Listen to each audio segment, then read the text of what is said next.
పేరు ముష్టి ఎల్లమ్మను. ఇక్కడ నేను 20 సంవత్సరాల నుంచి ఇక్కడ ఉంటున్నాను. ఇక్కడ జంపింగ్ చేయబట్టి చాలా ఏళ్ళ నుంచి ఇక్కడ ఎత్తుండ్రు.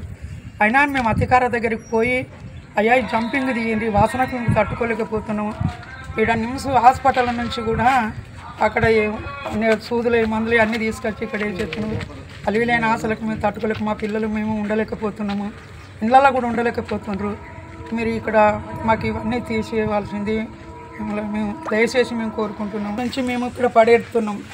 20 సంవత్సరాల నుంచి ఇక్కడ జంపింగు ఇట్లా పనికిరాని అన్ని హాస్పిటల్ అన్నీ తీసుకొచ్చి ఇక్కడ ఎత్తుర్రు. మా చిన్న చిన్న పిల్లలు ఉన్నారు. మా చిన్న పిల్లలు మేము ఏం కావాలి. ఇలా ఏ అధికారికి మేము వచ్చి చెప్పినప్పటికీ అధికారులు పట్టించుకోలేదు. మేము ఆ పంచాయతీ ఆఫీసులో చెప్పినాం, సర్పంచ్కి చెప్పినాం, తీర్థమని అన్నారే కానీ ఎవరు కూడా మాకు తీర్చడం లేదు. చిన్న పిల్లలు మేము లెపర్స్ పేషెంట్లు, కుష్టి రోగులము, మేము ఇంత వేదన పడుతున్నాం, బాధపడుతున్నాం, మమ్మల్ని పట్టించుకోవడం లేదు. ఇలా అధికారులు మమ్మల్ని ఇట్లా ఏది పట్టించుకోకుంటే ఎట్లా ఎలా అదే వాళ్ళ ఈ స్థితిలో ఉంటే వాళ్ళు ఉంటారా? ఇక్కడ వాళ్ళ పిల్లలు వాళ్ళు ఉండగలుగుతారా? వాళ్ళు ఇక్కడ నిలబడగలుగుతారా? మేము ఎలా ఉండేది? ఇండ్లలో కూడా ఎవరు సరిగా ఉండలేకపోతుండ్రు, వాసనకు దానికి ఉండలేకపోతుండ్రు. మాకే సైకానం లేదు. మీరు ఇది జంపింగ్ తీసేయవలసిందే. రోగాలు వచ్చి కూడా పడిచేస్తున్నాం. మళ్ళీ ఇంకా రోగాలు రావా మా పిల్లలకు? మాకు ఈ రోగాల నుంచి మేము ఎక్కడ పడిస్తామంటున్నావు? వెళ్ళిపోమంటారా? మరి ఇక్కడ బతుకమంటారా, సాగుమంటారా? ఏదో ఒకటి మాకు నిర్ణయించండి దయచేసి. అతి త్వరలో మీరు జంపుని తీయకుండా మనకు ఇక్కడ మేము పెట్రోల్ వస్తున్నాం, మా పిల్లలు మేము చనిపోతాం, మేము కలెక్టర్ గారు రిపోర్ట్ ఇచ్చేస్తాం మేము అని. అట్లా ప్రాణం పోయేదానికి ఇట్లా చచ్చిందే మేలున్నది. మాకు మా జంపు మటుకు తీసేయండి దయచేసి. మా కోసం మా కష్టాలు మీరు చూడండి దయచేసి. ఇవన్నీ మటుకు తీయండి. మా చిన్న పిల్లలు ఉన్నారు. ఈరోజు బీఆర్ఎస్ పార్టీ బీబీ నగర్ గ్రామ శాఖ తరఫున ఇక్కడ కార్యక్రమం ఏర్పాటు చేయడం జరిగింది. నిర్దేశిత ప్రాంతంలో కాకుండా బీబీ నగర్ మండల కేంద్రంలో అనుమతులు లేని చోట అధికారులు డంపింగ్ యార్డ్ ఏర్పాటు చేసి అక్కడ చెత్త పోస్తూ ఉన్నారు.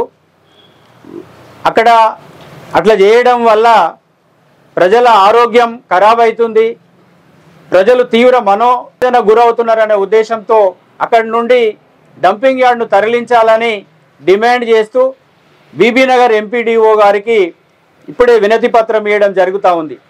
ఇప్పుడే మా బీఆర్ఎస్ పార్టీ నాయకులమంతా కలిసి డంపింగ్ యార్డ్ని సందర్శించినాం.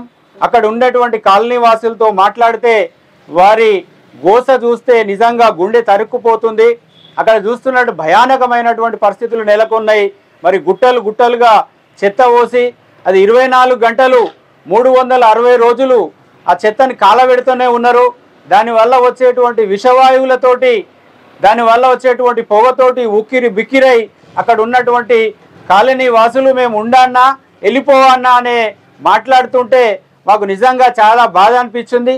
ముందే వాళ్ళు మరి కుష్టి వ్యాధిగ్రస్తులు, మరి రోగిష్టులకు ఇంకా రోగం తెప్పించేస్తున్నారు ఇక్కడ ఉన్నటువంటి అధికారులు.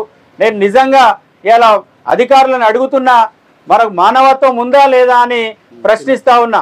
ఎందుకంటే మరి ఎయిమ్స్కు బీబీ నగర్ గ్రామ పంచాయతీకి సంబంధం లేకున్నా అక్కడి నుంచి చెత్త తీసుకొచ్చి ఇక్కడ పోయడం వల్ల మరి వీరి రోగాల బారిన పడుతున్నారు. నేను అధికారులను అడుగుతున్నా, మరి ప్రజల పన్నుతోటి కట్టినటువంటి ప్రభుత్వ ఖజానా నుండి జీతాలు తీసుకుంటున్నటువంటి అధికారులారా, మీరు ప్రజలకు బాధ్యత వహించాల్సినటువంటి అవసరం లేదా అని నేను ప్రశ్నిస్తూ ఉన్నా. ఎందుకంటే మనకు మానవత్వం ఉంది, మానవత్వం ఉండాల్సినటువంటి అవసరం ఉంది. ఎయిమ్స్ యొక్క ఏవైతే బయోమెడికల్ వేస్ట్ ఉందో దాంట్లో జీవ పదార్థాలు ఉంటాయి. వైరస్ బ్యాక్టీరియాల వల్ల మరి ప్రమాదకరమైనటువంటి రోగాలు సంక్రమించేటువంటి అవకాశం ఉంది. మరి మీరు అక్కడ ఉండి ఒక రోజు 1 గంట సేపు నిలబడగలుగుతారా అని నేను ప్రశ్నిస్తూ ఉన్నా. దానివల్ల అంటువ్యాధులు వస్తున్నాయి. అదేవిధంగా అక్కడ రేడియో యాక్టివ్ ఎలిమెంట్స్ ఉన్నాయి. మరి ప్రమాదకరమైన పరిస్థితిలో మరి జనాల మధ్య డంపింగ్ యార్డ్ ఎందుకు ఏర్పాటు చేసిరా నేను అడుగుతా ఉన్నా. టీవీలో వచ్చింది, పేపర్లో వచ్చింది, అనేక సార్లు వినతి పత్రాలు ఇచ్చిన చలనం లేదు అధికారుల్లో. ఇది కరెక్టేనా అని నేను అడుగుతా ఉన్నా.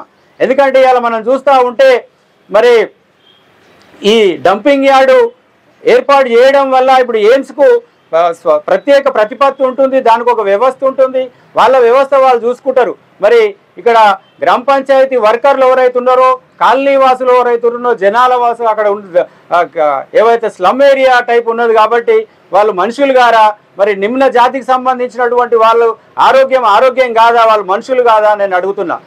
బీఆర్ఎస్ పార్టీ గ్రామ శాఖ తరఫున మేము ఒకటే డిమాండ్ చేస్తూ ఉన్నాం, ఎయిమ్స్ నుండి వచ్చినటువంటి చెత్తని ఇక్కడ తీసుకురావద్దు ఒకటి. రెండవది ఏంటంటే జనవాసాల నుండి దగ్గరగా ఉన్నటువంటి ఈ డంపింగ్ యార్డును వెంటనే దూర ప్రాంతాలకు తరలించాలని బీఆర్ఎస్ పార్టీ తరఫున డిమాండ్ చేస్తూ ఉన్నాం. రాబోయే రోజుల్లో బీఆర్ఎస్ పార్టీ ప్రజల సమస్యల మీద గలమెత్తుతుంది, కొట్లాడుతుంది. ఇది ఆరంభం మాత్రమే అని తెలియజేస్తూ ముగిస్తున్నాం.